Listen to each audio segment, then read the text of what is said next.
Hello, everyone. Okay, so I thought I'd make this video just for kicks, really. I had a really fun conversation with somebody the other day about Zen and the art of online dating, and I don't know, just thought it would be fun to kind of put it out there. Now, some of you may know, and some of you may not know, that I actually have quite a bit of experience at this point in that art. I left the monastery, I guess it's been a little bit over 5 years ago, and since then, and when I left after many years of celibacy, one of my ambitions, amongst several, was to get back into the world of relationship and dating and sexuality, and find out what that was. It had been so long that I was essentially starting over, and I wanted to find out, who am I in a relationship? What do I really want in that regard, if anything? I wanted to learn what it was like to be with women and different kinds of women, and the sexual part too, and kind of reacquaint myself with that part of myself, and all kinds of things. And I've done that, and it's been remarkable. It's been super fun and really, really helpful. I feel like I've learned a ton about myself, and I also feel like there's a place, it was something that I couldn't address at the monastery because we didn't have relationships at the monastery, and so it felt like a big piece of unfinished business for me, and that still is the case to some extent, although I've worked through a lot of it at this point. And so I really feel liberated from having the opportunity to explore this in myself and to unpack it and to end some suffering that remained there, even after all those years of monastic training. And so it's been fabulous. And I've learned about myself and also just about relationship in general, love, sexuality. I've learned all kinds of things about communication and how to have structures in a relationship and different kind of things like that. And maybe I'll make some more videos about that at some point. But today, the part, just because of this conversation I had recently, I want to focus on the online dating thing. And essentially how to do that without suffering, because people suffer a lot, I found out, as they do that. And when I engaged with it, I decided that I didn't want to suffer over that. I wanted to have a really fun time, and time that I could feel really grateful for. And that's what happened. And so I want to just offer a few things that I learned. So I came up with 3 guidelines for myself to help me to do that without suffering and in order to have a lot of fun. And so the first guideline was to have a process focus instead of a content focus.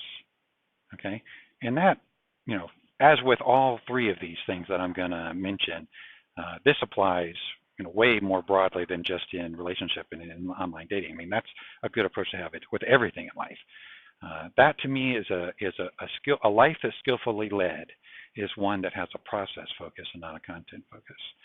And I'm sure most of you know what I mean by that. But just in case there's somebody listening and watching who doesn't, the content is just the stuff of life. In this case, it's the relationship, or it's the person I'm in relationship with, or something. But it could be the money, the job, the health, whatever it might be.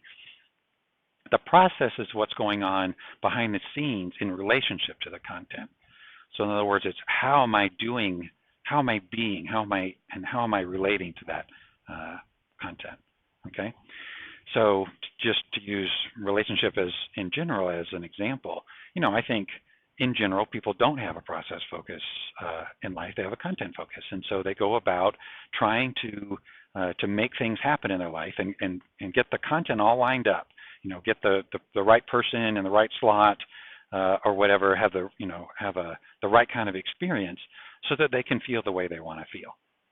And from my point of view, that's a terrible way to go through life, because we don't have a whole lot of control over the content, and it's changing all the time. And if our well-being is dependent upon the content, and having things go our way, essentially, then we're sitting ducks. And as long as it's going our way, we're going to be happy. If it stops going on our way, we're going to be unhappy. And that's just way too vulnerable of a place to live from, to me. It's way too vulnerable to suffering. A process focus is completely different, because if I'm not attached to the content and the content going a certain way, and I don't need to line everything up in the way that I feel like it needs to, so I can feel the way I want to feel, but instead am learning how to feel how I want to feel independent of the content, which is what happens from a process focus, then I have way more say in my life and in how my experience of life and the happiness or unhappiness that I have in my life. So I, coming out of after living as a monk for all that time, where a process focus was the focus that we are taught, that was really clear to me that as I entered the world of relationship and sexuality, that I wanted to make sure to have a process focus. And so what that meant was that I just used everything that happened, as a mirror to look into how I'm put together and how I've been conditioned, whatever suffering was there around whatever was happening, and how to be my authentic self, and how to live from that place, how to truly be happy, how to truly be alive, have an open heart, that kind of thing. And so that learning and that growth comes from a process sort of focus. So that was the overarching sort of attitude of mine around the whole thing. The second agreement I made with myself is really the same thing as that, but it's more specific. So what I decided was that I wasn't going to go about it trying to produce a certain thing, like to meet somebody or to have a certain kind of relationship with somebody or anything like that.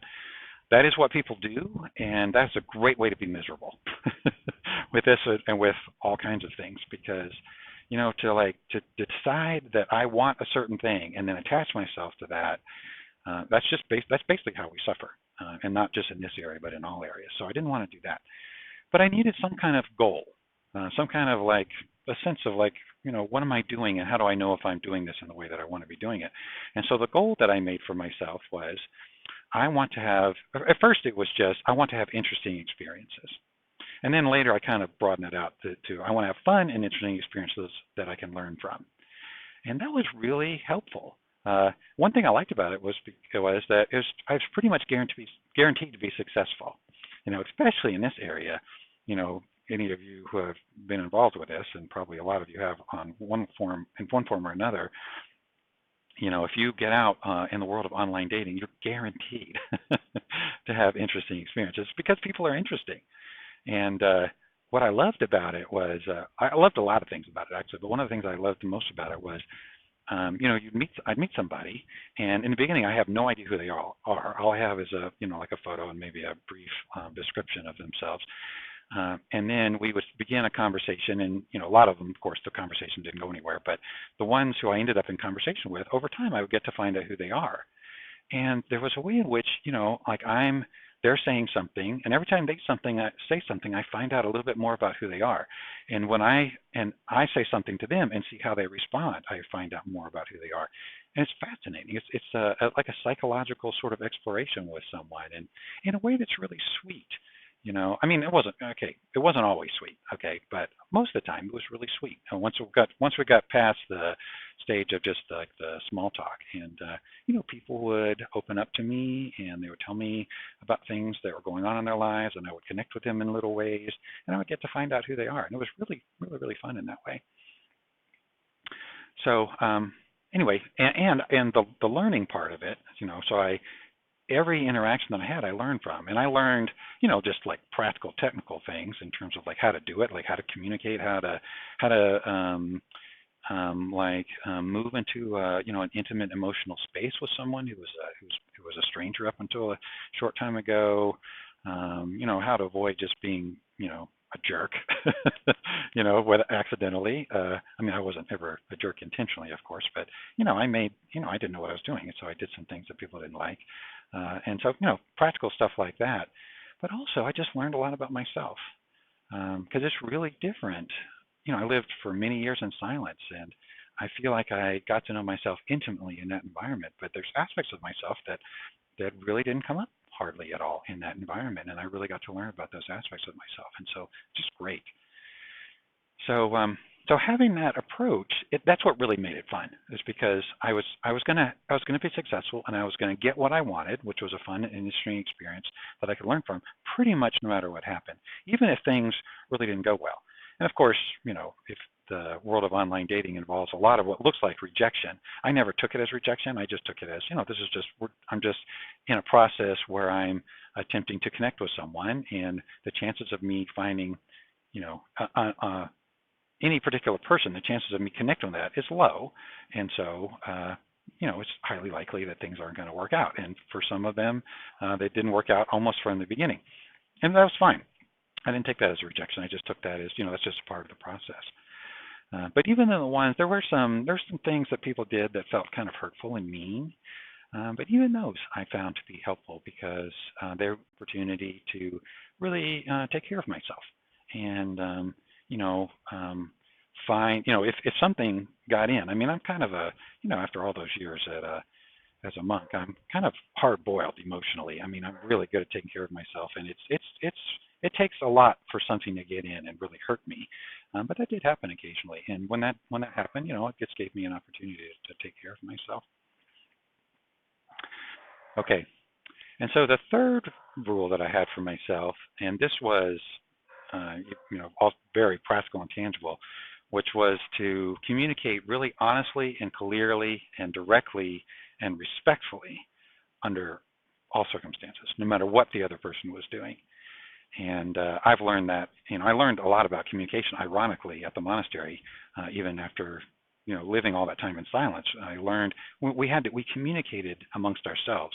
The monks did in this very formal way, and I learned a lot about just how to communicate from a centered place. And so I brought that skill to this dating thing, and wow, that is powerful and effective, and people loved it. And it's weird because people don't do that. Often people don't do that. There's this weird game people play, especially in the area of romance, where you gotta keep your cards close to your chest and don't tell people what's really going on with you, and kind of present a false self to the other person, in the hopes that they will like the person you're presenting yourself to be. And it just seems ludicrous to me because, sooner or later they're going to find out who you are. So you might as well show them right it from the beginning. So you can save a lot of time and trouble if they don't like it. And if they do like it, if they do, really respond to who you are, then of course, then you're starting off on a really good footing. And particularly around just what I was looking for. Who I am. This is who I am. This is what I'm looking for. This is what I got going on.